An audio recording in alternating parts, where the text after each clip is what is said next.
ሰላም ሰላም፣ እንዴት ናችሁ ቅዱሳኖች? ሁሉ ሰላም ነው ወይ? እንግዲህ እኔ ካሌብ እባላለሁ፣ ለማታውቁኝ ማለት ነው። አገልጋይ ካሌብ እባላለሁ። እግዚአብሔር መንግስት ውስጥ በተለያዩ ቦታዎች የማገለግል የእግዚአብሔር ባሪያ ነው። ዛሬ እግዚአብሔርን ቃል አካፍላችሁ መጥቻለሁ። አጠር ያለች እግዚአብሔር በውስጥ ያስቀረልን ለሌሎች ይጠቅማል። እኔ ተጠቅሜበታለሁ እንግዲህ። ስለዚህ ለሌሎች ይጠቅማል ብዬ ያሰብኩትን አንድ ክፍል ይዤ መጥቻለሁ። እሷን እንማማራለን ማለት ነው። መጽሐፈ መሳፍንት ላይ ነው የምናገኘው ይህ ፓርት ምዕራፍ 16 ከቁጥር 2 ጀምሮ እናነባዋለን። የጋዛ ሰዎችም ሶምሶን ወደ ከተማ ውስጥ እንደገባ ሰሙ፣ ከበቡትም፣ ሌሊቱን ሁሉ በከተማይቱ በር ሸመቁበት። የጋዛ ሰዎች ሳምሶን ወደ ከተማው እንደገባ ሰሙ። እንግዲህ ሳምሶን እግዚአብሔር ናዝራዊ አድርጎ የለየው በሰዓቱ እስራኤሎች ከነበረባቸው ጭቆና ነፃ ያወጣናል ብለው ተስፋ ያደርጉት የነበረው እግዚአብሔር የፍልስጤሞችን ጫና ዲክሪዝ ለማድረግ እነሱን ክንድ ለመስበር የላከው እግዚአብሔር ባሪያ ነው ሳምሶን ማለት እና የጋዛ ሰዎች ሆይ ቁጥር 2 ላይ ይላል፣ የጋዛ ሰዎችም ሳምሶን ወደ ከተማ ውስጥ እንደገባ ሰሙ፣ ከበቡትም፣ ሌሊቱን ሁሉ በከተማይቱ በር ሸመቁበት ይላል። ማለዳ እንገድለዋለን ብለው ሌሊቱን ሁሉ በዝምታ ተቀመጡ። ሳምሶን እስከ እኩለ ሌሊት ተኛ። እኩለ ሌሊትም በሆነ ጊዜ ተነስቶ የከተማይቱን በር መዝጊያ ያዘ፣ ከሁለት መቃኖችና ከመወርወሪያው ጋር ነቀለው፣ በትከሻውም ላይ አደረገ፣ በኬብሮንም ፊት ወዳለው ተራራ ራስ ላይ ተሸክሞት ወጣ፣ በዚያም ጣለው እና ይህን ፓርት ነው ላካፍላችሁ ፈለኩት። ከዚህ ፓርት ይህን ክፍል መጽሐፍ ቅዱስ ክፍል አንብቤ ተጠቅሜበታለሁ። እዚህ ጋር የሆነው ታምር ቀላል አይደለም። እንደዚሁ ስታነቡ መጽሐፍ ቅዱስን ስታነቡ በቦታው ላይ ሆናችሁ ለማሰብ ካልሞከራችሁ ይቀልባችኋል። እየተሰራ ያለው ታምር እግዚአብሔር ያደረገው ነገር ምን ያህል ትልቅ እንደሆነ፣ እግዚአብሔር የሰራውን ስራ ምን ያክል ትልቅ እንደሆነ፣ ምን ያክል ትልቅ ታምር እንደሆነ ለማወቅ በቦታው ላይ ራሳችሁን ማስገባት አለባችሁ።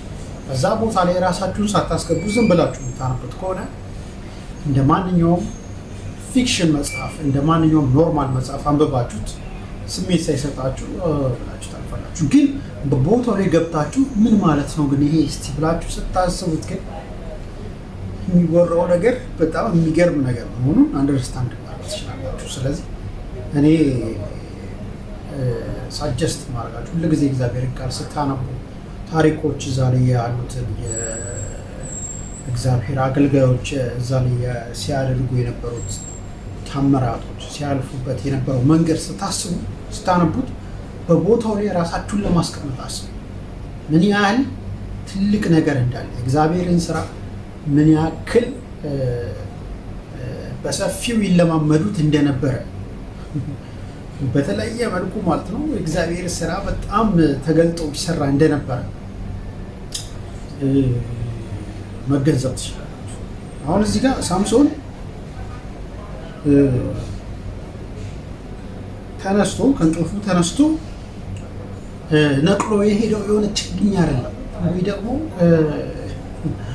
እንትን አይደለም፣ የሆነ በር አይደለም። ይሄ ዝም ብሎ የእኛ አይነት ቤት በር አይደለም። የማንኛውም ኖርማል መኖሪያ ቤት የ2 ሜትሩን በር አይደለም ነቅሎ የሄደው። ፊል ማድረግ ያስፈልጋል። ማለት ምን ያክል እግዚአብሔር ስራ ትልቅ እንደሆነ አንድ ሰው ነው የነቀለው የከተማ በር ነው። ከሊማችን የአንድ ከተማ በር ነቅሎ ከነመወረረው የነቀለው የአንድ ከተማ በር። በጣም የሚገርም ነው። ሳምሶን በዛ ወቅት ሳምሶን ወደ የተለያዩ ዲክሽነሪዎችን ስታነቡ ባይብሊካል ሂስትሪዎችን በምታዩ ሰዓት ሳምሶን የሞተው ወደ 40 ዓመቱ አካባቢ ላይ ነው። እስከዛ ድረስ እንግዲህ ከ40 በፊት ወደ 30ዎቹ አካባቢ ላይ ሆኖ እንደዚህ አይነት ነገሮች ሲያደርግ የነበረበት እንደዚህ አይነት ታምራት ውስጥ ይገለጥበት የነበረው ይህ ታምራት ነው። ከሰው አይምሮ በላይ የሆነ ነገር ነው። የከተማ በር መንቀል ኖርማል አይደለም። የጋዛ ከተማ በር ርዝመት ኢንዲፊኒሽን በደንብ ባይኖራችሁ ምን ማለት እንደሆነ እንዲገባችሁ እያንዳንዱ ነገር ልትተላችሁ። የጋዛ ከተማ በር ማለት ነው ርዝመቱ 4.5 ሜትር ነው። ርዝመቱ ማለት 4.5 ማለት ኦልሞስት ወደ 5 ሜትር የተጠጋ ማለት ነው። እንግዲህ መትሩት እራሳችሁ 4.5 ሜትር የሚያክል የበሩ ክብደት ደግሞ 227 ኪሎ ይመዝናል። የጋዛ የበሩ ክብደት የጋዛ ከተማ የበሩ ክብደት 227 ኪሎ ሜትር ከባድ ኪሎ ሜትር ኪሎ ግራም ከባድ ነው። አስባችሁታል? 4.5 ርዝመት ያለው እንደገና 227 ኪሎ የሚመዝን በር ማለት ነው።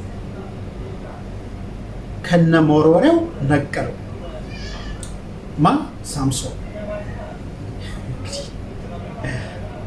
እግዚአብሔር ታምር በጣም ተገልጦ ይሰራ እንደነበረ እንድታውቁ። ቀላል አይሆንባችሁ። እንደ ታሪክ እንደ ተረት አታስቡት። የሆነ ነገር ነው፣ ሪል ነገር ነው እና እግዚአብሔርን ታላቅነት እንድትገነዘቡ ስለምፈልግ ነው። ከጋዛ እስከ ኬብሮን ፊት ሳምሶን ተሸክሞት ያንን 4.5 ሜትር የሚያክለው በር እና 227 ኪሎ ግራም የሚመዝነው በር ከጋዛ እስከ ኬብሮን ፊት ለፊት ያለው ተራራ ድረስ ነው ተሸክሞት ሄደው በትከሻው የከተማውን በር ከነ መወርወሪያው በትከሻው ተሸክሞት ሄደው ማለት እና ከጋዛ እስከ ኬብሮን ፊት ለፊት ያለው ተራራ ድረስ ያለው በእግሩ ሄደው ሳምሶን ተሸክሞት ያን በር የከተማ በር ተሸክሞት የተጓዘው መንገድ ርዝመቱ ማለት ነው ስንት እንደሆነ ታውቃላችሁ? 58 ኪሎ ሜትር የተጓዘው በሰዓቱ። ገብታችሁ ቼክ ማድረግ ትችላላችሁ። በአሜሪካን ሂስትሪ ላይ ያሉ ዲክሽነሪዎች እያንዳንዱ ቃል መፍቻዎችን እንደገና በሰዓቱ ያለው ምን ያህል የተጓዘው ምናምን የሚለው ታገኙታላችሁ። ቼክ ስታደርጉና 58 ኪሎ ሜትር ነው የተጓዘው። እዚህ ኖርማል ይሄ ኖርማል አይደለም። አስባችሁታል? 58 ኪሎ ሜትር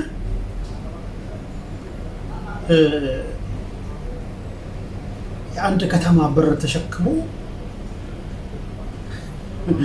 መሄድ ማለት በጣም ትልቅ የሚገርም ነገር ነው። ቀላል አይደለም እና ያን ታሪክ ስታነቡት እንደ ቀላል አታንበቡት። እንደ እንትን አታገረሙ፣ ልትገረሙ ያስፈልጋል። እግዚአብሔር ስራ ምን ያህል ትልቅ እንደሆነ ልታውቁና እግዚአብሔርን ልታመሰግኑ ይገባል። እንደ ተረት አታንበቡ። በቦታው ላይ ሆናችሁ ውስጥ ኢማጂናል 58 ኪሎ ሜትር አሁን ባለንበት ከተማ እንኳን ከዚህ እስከ ጁሜራ አሁን እኔ ያለሁት ዴራ ዱባይ ውስጥ ዴራ፣ ከዴራ እስከ ጁሜራ 20 ምናምን ኪሎ ሜትር ነው። የትና የት ነው የሚባለው እሱ ግን 20 ምናምን ኪሎ ሜትር ነው ርዝመቱ። እንኳን ያን የሚያክል መንገድ ኢማጂን አርጉት። 58 ኪሎ ሜትር ምን ሊሆን እንደሚችል ሳምሶን በእግሩ እኮ ነው ሄደው ተሸክሞ በትከሻው።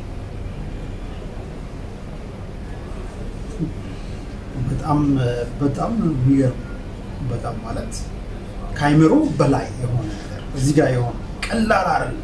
እንደ ቀላል አትዩት። እግዚአብሔር እዚህ ጋር የሚገርም ነገር ነው ይሰራል። በሳምሶን የተገለጠው ነገር የሚገርም ነው። የሚገርማችሁ ሳምሶን እንደዚህ አይነት ኃይል የተገለጠበት እንደዚህ አይነት እግዚአብሔር ኃይል የተገለጠበት ረጅም የጾም ጸሎት አድርጎ አይደለም የሚወጣው። ረጅም የጾም ጸሎት አድርጎ ወጥቶ አይደለም፣ ወይ በጸሎት ቆይቶ አይደለም፣ ወይ 10 ቀን ምግብ ሳይበላ ሳይጠጣ ቆይቶ አይደለም። ሳምሶን የወጣበትን ቦታ ብታዩት አፋችሁ የምትዩት ቁጥር 1 ላይ እንደዚህ ይላል። ምዕራፍ 16 ቁጥር 1 ከጋለሞታ ቤት ቢወጡ አንድ ጋለሞታ አየ፣ ወደ እሷ ገባ። እዛ ነው እንግዲህ ሲሸምቁበት የቆዩት፣ እዛ ገብቶ እንግዲህ ሲጸልይ አይደለም የቆዩ ዩሱፍ ከመጥፎ ቦታ ማለት ሊሆንበት የማይገባ ቦታ ነው የገባው። እዛ ቆይቶ ከዛ ነው የወጣው። ከጋለሞታ ቤት ነው የወጣው።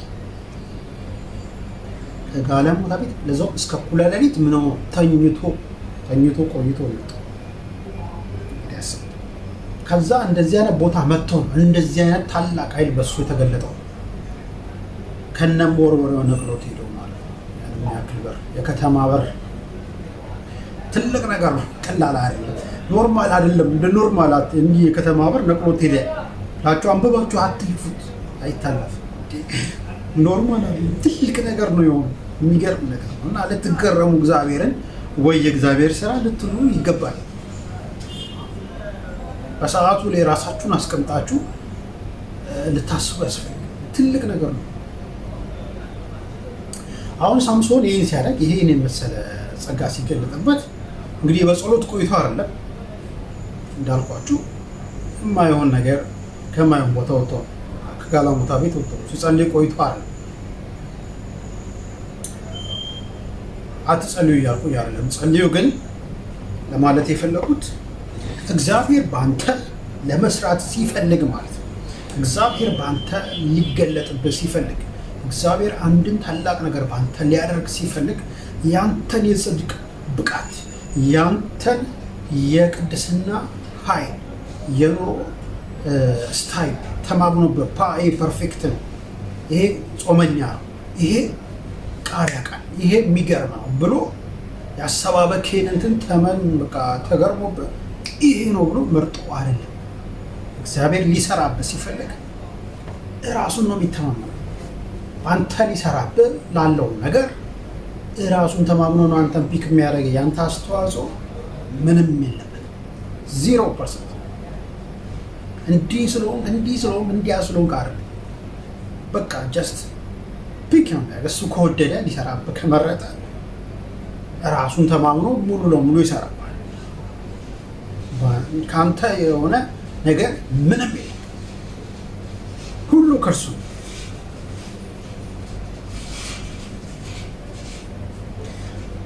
ፊልጵስዩስ ምዕራፍ 4 ቁጥር 13 ላይ ምን ይላል? ኃይልን በሚሰጠን በክርስቶስ ሁሉ እችላለሁ። መከራም ቢሆን ምንም ቢሆን ሁሉን ነገር ኃይልን በሚሰጠኝ በክርስቶስ ምን አደርጋለሁ? እችላለሁ። እዚህ ጋር ኃይል በሚሰጠኝ በክርስቶስ እችላለሁ። ኃይል የሚሰጠን የማይቻለውን ነገር እንድንችል የሚያደርገን፣ ከባዱን ነገር እንድንችል የሚያደርገን፣ ከባዱን ነገር እንድንችልበት የሚያደርግ ኃይል የሚሰጠን ሌላ አካል አለ ማለት ነው። የማይቻለው ነገር ከባድ ነገር እንድንችለው አቅማችን እንዲችለው እሱን የሚመጥን አቅም ፕሮዲውስ እንድናደርግ ኃይል የሚሰጠን አንድ አካል አለ። ኃይል ሰጪ የሚባል አካል አለ።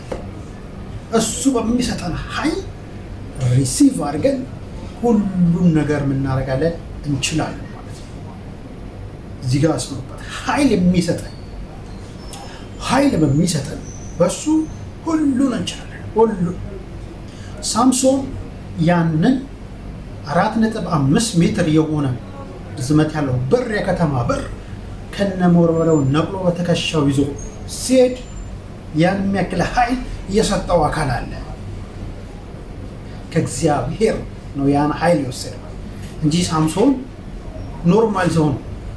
ቀጠን ኖርማል ኪሎ ራሱ ወደ ኪሎውን አላየሁትም፣ ግን እድሜው እንዳልኳችሁ ነው ወደዛ አካባቢ የሆነ ነው። ፊዚካሊም የሆነ እንደ ጎልያድ እንኳን ጃይንት የሆነ ሰው አይደለም። ድረስ አላለ በራሱ ፕሮዲውስ በሚያደርገው ኃይል ሳይሆን በተቀበለው ከእግዚአብሔር ኃይል ነው። በሩን ነቅሎ ሄደው በራሱ ኃይል አይችልም፣ የሚቻል አይደለም። ስለዚህ የማይቻለውን ነገር ሁሉ የምንችልበት አንድ ነገር አለ። እሱ ኃይል ምን ማድረግ አለብን? መቀበል አለብን። ከየት ነው የምንቀበለው? ከክርስቶስ ኢየሱስ። ኃይልን የሚሰጥን ማለት ነው ኢየሱስ ክርስቶስ። እዚህ ጋር ምን ይላል? ፊልጵስዩስ ምዕራፍ 4 ቁጥር 13 ኃይልን በሚሰጠኝ በክርስቶስ ሁሉን እችላለሁ። ሁሉን ካለ ሁሉን ነው ብራዘር ወይ ደግሞ ሲስተር። በቃ ሁሉን ማለት ይጠቀልላል። የምታስቀረው የለም። አይ በዚህኛው አውድ ነው በዚህኛው መደብ ነው አይባልም። ሁሉ ማለት ሁሉ በቃ ጠቀልለው ሁሉን እችላለሁ ነው። ሁሉን እችላለሁ። የከተማውንም በረበለው የፈለግከውን አንተ ክተት፣ ግን ሁሉን ትችላለህ። በማን ነው የምችለው? ኃይል በሚሰጠን በክርስቶስ በሱ ሁሉን እንችላለን።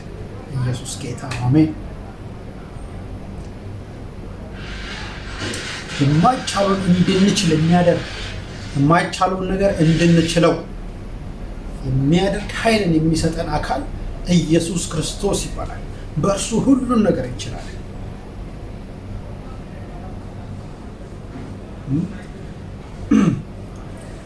በራሳችን ግን ያለ ክርስቶስ ኢየሱስ በራሳችን አንድ ነገር እናደርጋለን ብለን ሁሉን እንችላለን እንዲህ እናደርጋለን ብለን ካልን ብዙ ችግሮችን በራሳችን ላይ እናመጣለን። እግዚአብሔር በፈለገው ሰው የፈለገውን ዓላማ መስራት ይችላል። እግዚአብሔር በፈለገው ሰው የፈለገውን ነገር መስራት ይችላል። አንዳንድ ሰዎች አሉ ሰውን ማክበር ጥሩ ነው። ሰውን ሪስፔክት አሉ ባይዘው እኔን ማንም አያገኝም፣ እግዚአብሔር ግን ያገኛል። እኔ ሙዚቃ ጮታለሁ የምታውቁኝ እሱ ስለዛ፣ እግዚአብሔር ግን ከዛ በሌላ እኔን ያገኛል። እናንተ ከምታውቁኝ በሌላ እግዚአብሔር እኔን ያገኛል። ዳዊት እንደዚህ አለ፣ ጎልያድን ገጥሟለሁ ሲል አንተ እንዴት ነው የምትገጥመው? አንተ ልጅ ነህ ምናምን የተለያዩ ነገር አሉት ሲሉት አንበሳና ድብ እንኳን በጎቼ ሊነጥቅ ሲመጣ እከተለው ነበረ፣ መንጋጋውንም ይዤ ገለው ነበር አለ። ከአንበሳው አፍ በጎቼን እናጠቅ ነበረ። ይህን ሲያደርግ እነሱ አላዩም፣ አያውቁትም። እረኛው ነው ሊሉት እንጂ እረኛው ምኑ ሊሉ ይችላሉ። አንበሳ እንደሚገል ግን እሱና እግዚአብሔር ያውቃል። ብዙ ሰዎች በአንድ ሰው ውስጥ እግዚአብሔር ያስቀምጠውን ነገር አታውቁም፣ እግዚአብሔር ካልገለጠላችሁ በስተቀር። ስለዚህ ማንንም ሰው ዝም ብላችሁ አትፈርጁ። እንደዚህ በዓይናችሁ በምታውቁት ደረጃ ልትሰጡለት የፈለጋችሁትን ካታጎሪ ውስጥ ልትመድቡ አትሞክሩ። አታውቁትም። ያዙ እግዚአብሔር ያውቃል። ኦኬ ኦፕን ማይንድ የሆነ ክሊር ማይንዳችሁ አትሊስት ሪስፔክት ስታረጉ ደግሞ በማስመሰል ሳይሆን በቅንነት ከልባችሁ ሪስፔክት አድርጉ ሰው። ኦኬ ከልብ ሪስፔክት ጥሩ ነው። ከአፍ ብዙ ሰዎች ከአፍና ከፊት ሰውን ሪስፔክት ያደርጋሉ፣ ይሸነግላሉ በጥርሳቸው። ይህ መጥፎ ዞሮ በራሳቸው ህይወት ላይ ነው የሚመጣው። አትጎዱም። ሰውን ብታከብሩ፣ ሰውን ሪስፔክት ብታረጉ አትጎዱም፣ ትከብራላችሁ። እግዚአብሔር ነገር በምን በኩል እንደሚያገኛችሁ አታውቁም። ስለዚህ ለሰዎች ሁሉ ጥሩ አስተሳሰብ፣ ጥሩ ሪስፔክት ይኖራችሁ። እናንተ ደረጃ መዳቢያ አይደላችሁ። የጸጋ ባለቤትም እናንተ አይደላችሁ። ጸጋ ሰጪ እግዚአብሔር፣ የሁሉ ባለቤት እግዚአብሔር። እግዚአብሔር በፈለገ ሰው የፈለገውን ስራ መስራት ይችላል። እግዚአብሔር እንደነገርኳቸው አንድን ስራ መስራት ሲፈልግ የኔን ብቃት ወይም ያንተን ብቃት ወይ ያንቺን ብቃት ተማምኖ አይደለም። ካንቺ አይነሳም ወይ ከኔ አይነሳም፣ ከራሱ ነው የሚነሳው። ከራሱ ተነስቶ ሙሉ የሆነ ጸጋ ነው። የማይቻለውን ነገር እንድንችል የሚያደርግ ኃይል ነው። ስለዚህ ያ ኃይል ሁሉን ይችላል። ያ ኃይል ያ ጸጋ ማንም ላይ ቢገባ ምንም ነገር ሊያደርግ ይችላል። እናንተ ሰውየውን እኮ ሌላ ነገር ሲያደርግ ሊሆን ይችላል ረጅም ጊዜ የምታውቁት። ስለዚህ እግዚአብሔር ሌላ ነገር ሊሰራበት ሲል እናንተ ከዚህ በፊት ሲያደርግበት በነበረው ነገር ከተያዛችሁ ጎደላችሁ። ኢየሱስ ክርስቶስ በገዛ ሀገሩ ታምራትን ሊያደርግ አልቻለም። ነብይ በራሱ ሀገሩ ምን አይልም ማለት አይከበርም ማለት ተሰናከሉበት ይላል። ለምን ጸለየላችሁ? ምን አለ ግን ይሄ የዮሴፍ ልጅ አይደለም ወይ? ይሄ የምንጣፍ የሚሰራው ያናጺው የዮሴፍ ልጅ አይደለም ወይ እያሉ እንትን አሉ፣ ተሰናከሉበት። እውነትና ሕይወት እኔ ነኝ፣ ከኔ በቀር ወደ አብ የሚቀርብ የለም እያለ ፊት ለፊት እየነገራቸው የሚነግራቸውን ሳይሆን እነሱ ይሄ የዮሴፍ ልጅ አይደለም ወይ? እናቱና አባቱ ልጆቹ ወንድሞቹ ማነው ልጆቹ አልኩ ወንድሞቹ እህቶች ውስጥ በእኛ መካከል አሉ አይደለም ወይ ብለው ተሰናከሉበት። ስለዚህ ጎደሉ ማለት ነው። ስለዚህ በልባችሁ ደስ ያላችሁን ቅንፍ አስቀምጣችሁ ሰውን ልትመዝኑ ወይ ልትመድቡ የምትፈልጉ ሰዎች ትጎላላችሁ። እጣችሁ መግደል ነው ማለት ነው።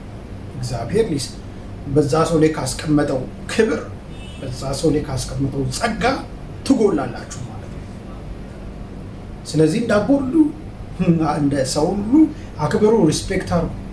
ሰውን አይደለም የምትንቁት፣ ጸጋውን ነው የምትንቁት። ምክንያቱም እግዚአብሔር በማንም አይደለም ይሰራል። የማይችለውን ሰው የሚችል የሚያደርገው እግዚአብሔር። ኮልታፋውን ሙሴ ሲመርጠው እግዚአብሔር ሙሴን ተማምኗል፣ ራሱን ተማምኗል። በፈርዖን ላይ አምላክ ነው ያደረገው ሙሴ። ያ መናገር እንኳን የሚኮላተፈውን ሰውዬ ማለት። ስለዚህ ሁል ጊዜ ለአገልጋዮች ሁሉ ሪስፔክት ይኑራቸው። እናንተ የምታስቧቸው አገልጋይ ናቸው እነዚህ ምናምን አትበሉ። ምደባ ውስጥ አትግቡ። ለእግዚአብሔር ስጡ። በቅንነት ተመላለሱ። ሁሉን ሰው እኩል አድርጋችሁ። እግዚአብሔር በፈለገው ነው የሚሰራው። ዳዊትን ከእረኝነት ከበግ ጠባቂ አንስቶ ምንድን ያደረገው? ንጉሥ ነው ያደረገው። ስለዚህ አክብሮት ይኑራችሁ አገልጋዮችን ስታዩ። ኦኬ፣ በጥርስ ሳይሆን በሽንገላ ሳይሆን ከልብ በሆነ ሪስፔክት ይኑራችሁ ለሰዎች። ይሄ መንገዳችሁን ያቀናላችኋል። አለበለዚያ መንገዳችሁ ይጣመማል። በልባችሁ ጠማማ። ምክንያቱም እግዚአብሔር ከጠማሞች ጋር ጠማማ ሰው ፊትን ያያል፣ እግዚአብሔር ልብን ያያል። ስለዚህ ልባችሁን ያያል። ልባችሁን ጠማማነት እግዚአብሔር ያየዋል። ስለዚህ ልባችሁን በተቻላችሁ መጠን ቅን አድርጉት። እናንተው ነው የምታተርፉት። ስለዚህ እግዚአብሔር በፈለገው ሰው መስራት ይችላል። በፈለገው ሰው ይሰራል።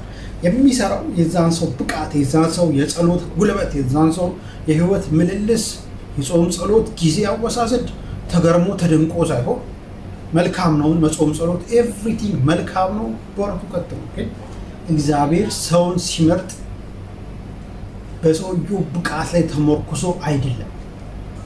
እግዚአብሔር ራሱን ተማምኖ እሱን ይመርጣል። ማንንም ይመርጣል። አየለችንም ይመርጣል፣ ከበደችንም ይመርጣል፣ አስናቀችንም አበበንም ሊመርጥ ይችላል። መብቱ ነው። እግዚአብሔር በፈለገው ይሰራል። መብቱ ነው። ምክንያቱም ሰሪው እሱ ነው። ኃይለ ሰጪው አካል እርሱ ነው። ስለዚህ ሁል ጊዜ ስናስብ እንዴት ማድረግ አለብን? ኃይለ ሰጪ አካል አለ። የማይቻለውን ሁሉ እንድንችል የሚያደርገን አንድ አለ። እርሱም ኢየሱስ ክርስቶስ ይባላል። ስለዚህ ኢየሱስ ክርስቶስ በሚሰጠን ኃይል የማይቻለውን ነገር ሁሉ እንችላለን። ስለዚህ በጸሎታችን እግዚአብሔር ሆይ ኃይልን ስጠኝ፣ ኃይልን ጨምርልኝ፣ በደከምኩበት ነገር ሁሉ ጌታ ሆይ ብርታት ሁነኝ፣ ጌታ ሆይ አቅምን ጨምርልኝ፣ ብርቱ አድርገኝ፣ ኃይል በሚሰጠኝ በክርስቶስ ሁሉን እችላለሁ ተብሎ ተጽፏልና ጌታ ሆይ በአንተ ሁሉን ነገር እችላለሁ ብላችሁ በፊታችሁ ላይ ለተደቀነም ለማንኛውም ነገር ላይ ቃል አውጡበት፣ ተናገሩበት። እግዚአብሔር ያን ነገር ከነመወርወሪያው ነቅላችሁ የምትጥሉበት ኃይልን ይሰጣችኋል። ኢየሱስ ክርስቶስ ጌታ ነው። አሜን። እና በውስጤ ያለው ቃል ይሄ ነው። ሼር አድርጌያችኋለሁ። እግዚአብሔር ይባርካችሁ። ጸልይላችኋለሁ። እግዚአብሔር አባት ሆይ ይህን ቃል ስለሰጠኸኝ እና በልቤ ስለሞላኸው ይህንም ቃል ደግሞ ከኔ አልፎ ለወዳጆቼ አንተ ለላክልኝ ለሚሰሙኝ እንዲጠቅማቸው አድርገህ እንዲገባቸው አድርገህ በቅንነት ጌታ ሆይ እኔ ባስተማርኩበት በዛ በቅን መንፈስ ወደ ልባቸው እንዲደርስ ስለምታደርግልኝ እግዚአብሔር ሆይ አመሰግናለሁ። ጌታ ሆይ 100 አፈራ ተብሎ በቃል እንደተጻፈ ዘሪው ዘርን ዘራ 80 100 50 አፈራ ተብሎ ተጻፈ። 100 እንዳፈራው ጌታ ሆይ በመልካም መሬት ላይ ወርቁ 100 እንዳፈራው ዘር ጌታ ሆይ አሁን የተናገርኩት ቃል በልባቸው ላይ ተዘርቶ 100 እንዲያፈራ በጌታ በኢየሱስ ስም ጸለይኩ። ይህ ስለሆነ አመሰግናለሁ። ጌታ ሆይ ይሄን እያዩ ያሉ የታመሙ ያሉ ቢኖሩ በጌታ በኢየሱስ ክርስቶስ ስም አሁን የተፈወሱ ይሁኑ። ማንኛውም አይነት ደዌ ከላያቸው ላይ ይቅለጥ በጌታ በኢየሱስ ስም መቀርኩ። የበሽታ ኃይል ከላያቸው ላይ ሰበርኩ በጌታ በኢየሱስ ስም። የበሽታ ኃይል ከላያቸው ላይ ሰበርኩ። ጌታ ሆይ ይህን ስላረክ ተባረክ። ሰላማቸው ይብዛ፣ ቤታቸው ይባረክ፣ ኑሯቸው ይባረክ። ጌታ ሆይ ይህን ስላደረግክ አመሰግናለሁ። ሁል ጊዜ እንደምትሰማኝ አውቃለሁ። አሁንም ስለሰማኝ አመሰግናለሁ። በጌታ በኢየሱስ ክርስቶስ አሜን። ተባረኩልኝ። እወዳችኋለሁ። ሰብስክራይብ አድርጉልኝ የዩቲዩብ ቻናሌን። እንደዚሁ በሌላ ጊዜ ደግሞ በሌላ እግዚአብሔር ቃል ክፍል እንደዚሁ መጥቼ ሼር አደርጋችኋለሁ። እግዚአብሔር ይባርካችሁ። ቴንክ ዩ